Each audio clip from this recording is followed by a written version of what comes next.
오늘 주제는 십자가와 생명의 성령법이 되겠습니다. 이 주제를 갖게 된 이유는 이번 12월 달에 그동안 계획했던 국내 순회 목회자 초청 생명목회 성경 세미나가 끝을 맺게 됩니다. 바로 그 주제가 12월에는 같은 주제가 되겠습니다. 12월 5일에는 분당 제자센터에서 수도권을 주로 대상으로 하고 7일은 부산 분회일 교회에서 부산과 영남 지역 대상으로 모임을 갖게 되고 또 12월 9일은 대전과 충청 지역 모임을 대전 대형 침례교회에서 모임을 갖게 될 텐데 바로 그 주제가 십자와 생명의 성령의 법입니다. 저는 이걸 두 번 나누어서 오늘은 십자가에 대해서 핵심 메시지를 여러분께 나누어드리고 요 다음 메시지 그러니까 15일 오전 10시 한국 시간으로 업로드 하게 되겠죠. 생명의 성령의 법에 대해서 말씀을 나누게 되겠습니다. 십자가와 생명의 성령의 법. 이게 성경 전체를 말합니다. 생명 목회 그 전체 사역 중에 참 중요한 핵을 그리고 있는 메시지인데 여러분 이렇게 정리하면 될 것 같아요. 십자가에서는 하나님 것이 아닌 것들, 하나님 원치 않은 모든 것들을 십자가 죽음으로 처리합니다.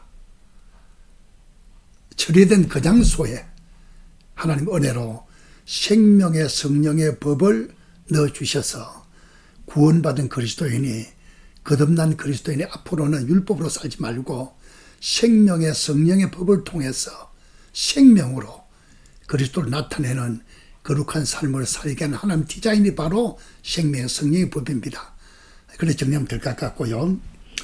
저는 십자가가 참 중요한데 고린도전서 2장 7절 8절에 보면 원래 십자가는 하나님의 지혜와 하나님의 비밀이었어요. 이런 말 있잖아요.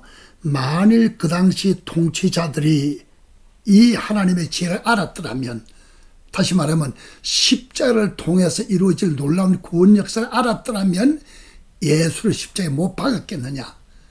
그는 모르기 때문에 십자가 못 박았다. 그러면서 고린도전서 2장 10절에 보면 하나님께서 성령으로 우리에게 알게 하셨다. 지금도 마찬가지입니다. 우리가 늘 듣는 얘기입니다만은 십자가 얼마나 많이 들어요. 그러나 십자가 깊은 비밀을 아무나 알 수가 없어요. 성령께서 내 안에 이 말씀을 비추어 줄 때, 열어서 보여줄 때 우리가 듣고 깨닫고 믿어지고 알 수가 있어요. 그런 차원에서 평소에 말씀을 볼 때도 들을 때도 그렇습니다만은 이 말씀 듣는 중에도 마음속으로 기도하세요. 성령님이여 가르쳐 주시옵소서, 보여주시옵소서, 깨달아지게 하시옵소서, 알고 누리고 나타내게 하시옵소서. 기도하면 주님께서 우리 안에서 열어서 보여주시고 깨달을 수 있는 놀라운 복을 주실 줄로 믿어집니다. 십자가에서 무슨 사건이 났을까? 여러 가지 있습니다만은 저는 간단히 세 가지 핵심만 오늘 짚어드리고 싶어요. 첫째는 죄 문제 해결이고, 두 번째는 옛사람 처리 문제고, 세 번째는 율법의 저주에서 우리를 해방해 주신 겁니다. 이 죄 문제 처리가 왜 이렇게 중요하냐? 로마서 3장 23절에 말하기를 모든 사람이 죄를 범하였음에 하나님의 영광에 이르지 못한다.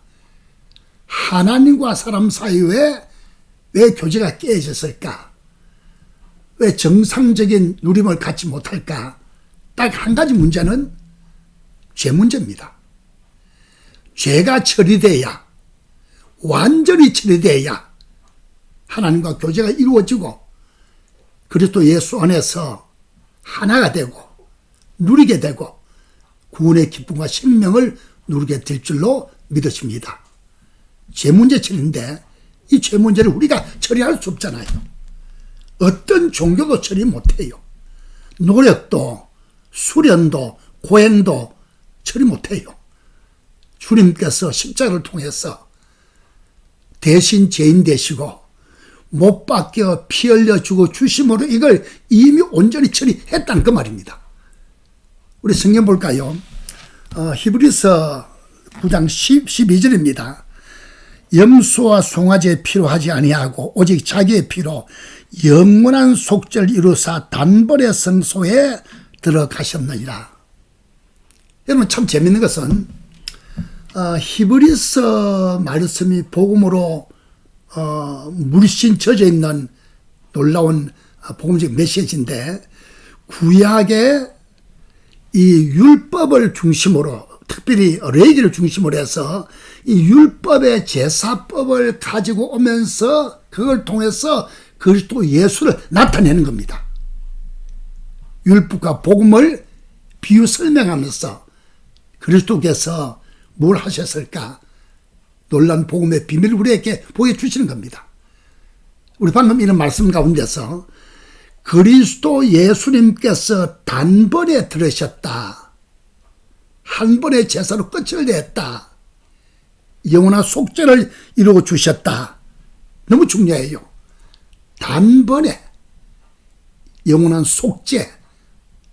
무슨 말인지 아세요? 구약의 제사는 여러분 계속 제사를 하잖아요. 온전치 못해서요. 예수님 친히 제물 되셔서 요한복음 1장 29절에 말한 건 뭐냐? 세상들을 치고 가는 어린 양이로다. 다 짊어지시고 주님께서 단번에 제물되어서 제사로 드림으로 말미암아 한 번에 영원히 모든 것을 다 끝내셨다. 그리고 사흘 만에 부활했잖아요. 내가 자주 말씀드리는 온전한 속죄, 부활의 생명, 다 이겁니다. 완전히 죄가 없어져야 되잖아요. 생명 하나님과 같아야 되잖아요. 주님께서 십자가 죽으심과 부활을 통해서 바로 그걸 온전히 이루어 놓으신 겁니다. 다 이루어 놓으시고 선행 은총, 먼저 은혜가 주어져 있죠. 말씀을 듣는 중에 성령께서 믿어지고 영접함으로 말미암아 이루어진 놀라운 제사함이 내 것이 되고, 그 순간에 구원받은, 정결케 된, 죄가 없어진, 영생을 가진 하나님의 자녀가 되는 축복을 누리게 됩니다. 죄 문제 처리, 얼마나 중요한 메시지입니까? 그러나 또한 거기서는 그만 것이 아니고 우리 한 가지 깊이 할 것이 있는데, 옛사람을 처리해요. 옛사람 그 말의 뜻은 거듭나지 못한 나의 속사람, 아담으로부터 흘러내온 유전적인 죄로 가득 찬 옛사람을 십자가에서 완전히 못 박혀 죽여버렸다는 것입니다. 우리 성경 볼까요? 로마서 6장 6절이 참 좋습니다. 우리가 알거니와 우리의 옛사람이 예수와 함께 십자가에 못 박힌 것은 죄 몸이 죽어 다시는 우리가 죄께 종노릇하지 아니하리 함이니, 옛사람이 예수와 함께 십자가에 못 박혀 죽었다, 함께 죽었다. 여러분 이 말 이해갑니까? 예수님 죽으실 때 우리 대신 죽으셨잖아요. 한 번 죽으셨잖아요. 그때 우리와 더불어 함께 죽으셨다. 대신 죽으시고 함께 죽으셨다. 함께 죽을 때 우리 옛사람을 십자가에서 함께 못을 박아 버렸다. 옛사람은 끝났다. 그 말입니다. 이렇게 생각하면 돼요. 죄놓고 하는 것이 옛사람을 일토로 삼아서 우리로 하여금, 우리 몸으로 하여금 죄 짓게 만들어요. 일토 옛사람을 죽여버렸으니까, 없어졌으니까 죄가 일토가 없잖아요. 이걸 이렇게 표현해요. 죄가 직장이 떨어졌다, 실직을 했다. 옛사람이 이미 없어졌어요.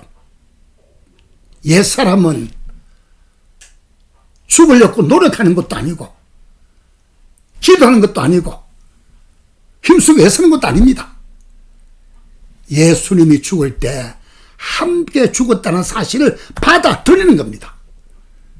믿음으로 신하고 고백해버리면 됩니다. 옛사람 죽었기 때문에 기능을 발휘 못해요. 죄의 일터가 없어졌어요. 죄가 실직해서요. 우린 죄로부터 해방받았어요. 아멘 되시죠?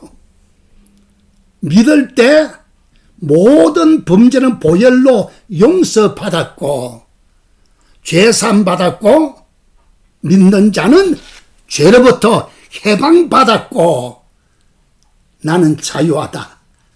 I am free. 나는 자유하다. 나는 자유하다. 이게 복음입니다. 이게 십자가 비밀입니다. 주님께서 십자가에서 다 해놓으셨어요. 다 이뤘다고 말씀했잖아요. 다 끝이 났어요. 아멘 되시죠? 이게 놀라운 십자가 메시지입니다. 한 가지 더 있죠. 우리 성경 말씀 가운데서 갈라디아서 3장 13절 보십시다. 율법의 저주에서 해방된 거. 갈라디아 3장 13절이죠. 그리스도께서 우리를 위하여 저주를 받은 바 되사 율법의 저주에서 우리를 속량하셨으니 기록된 바 나무에 달린 자마다 저주 아래에 있는 자라 하였습니다. 잘 보세요. 예수님께서 십자가에 저주를 받았다. 십자가는 그 당시 로마의 법에 극악무단 죄를 사형시키는 일종의 사형틀입니다.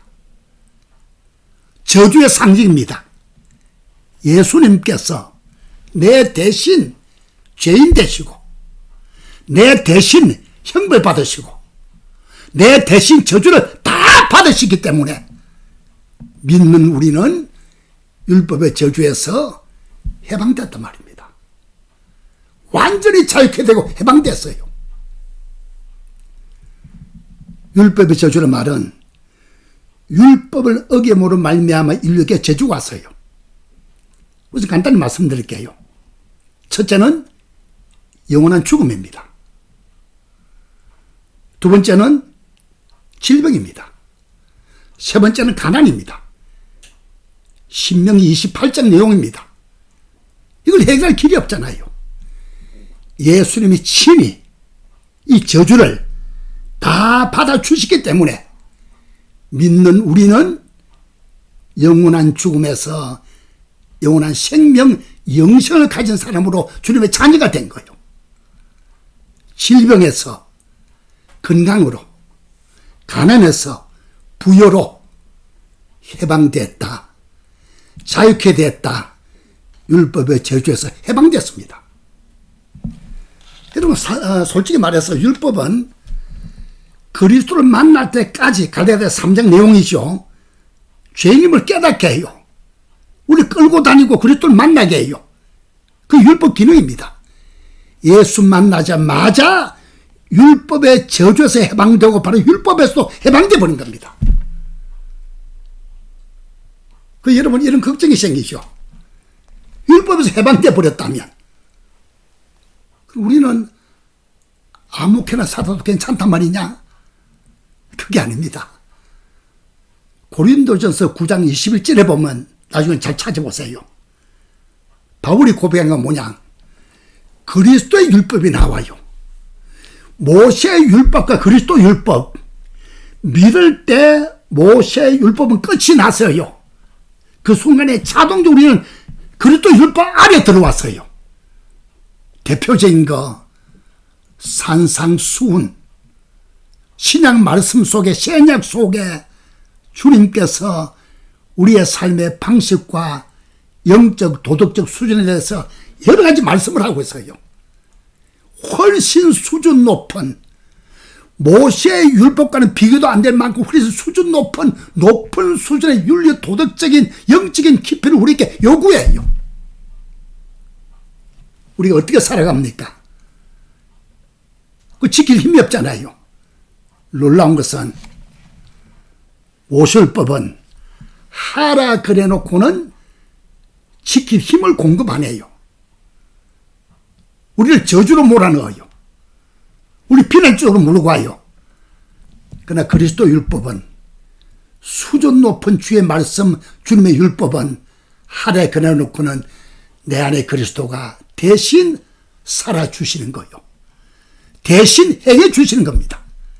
이걸 새 언약이라 그래요. 그렇게 살 수 있는 주님의 방법이, 하나님의 기맥힌 방법이 로마서 8장 2절 바로 생명의 성령의 법입니다. 할렐루야. 자, 요담 메시지에서 생명의 성령법을 말씀을 나누겠습니다만은 간단히 정리할게요. 십자가에서 예수님이 대신 죽어주심으로 인류의 모든 죄를 짊어주시고 십자가에서 단번에 피 흘려 죽어주심으로 죄 문제가 처리됐어요. 옛사람도 끝이 났어요. 율법 저주에서 해방됐어요. 자유해졌어요. 오직 예수, 오직 자유. 지금부터 우리의 생애는 그리스도 율법 수준의 생명의 성령의 법으로 내 안에 계신 그리스도, 그분을 나타내면서 사시는 겁니다. 생명의 성령의 법으로 주님께서 나를 통해서 대신 나타나시고, 대신 일하시고, 대신 역사하시고, 또 주님께서 영광을 받으십니다. 한 가지 말씀드릴게요. 하나님은 큰 원칙 안에 있습니다. 하나님은 반드시 하나님이 하신 것만 받아요. 사람이 한 것은 안 받아요. 육신의 생각은 사망입니다. 하나님이 하시는 거, 생명의 성령의 법으로 생명 역사, 생명 목회, 생명 사역, 예수 생명으로 풍성히 누리시면서 나타내는 복음적인 삶이 되시기를 주님의 이름으로 축원합니다. 다음 시간 또 만나요. 감사합니다.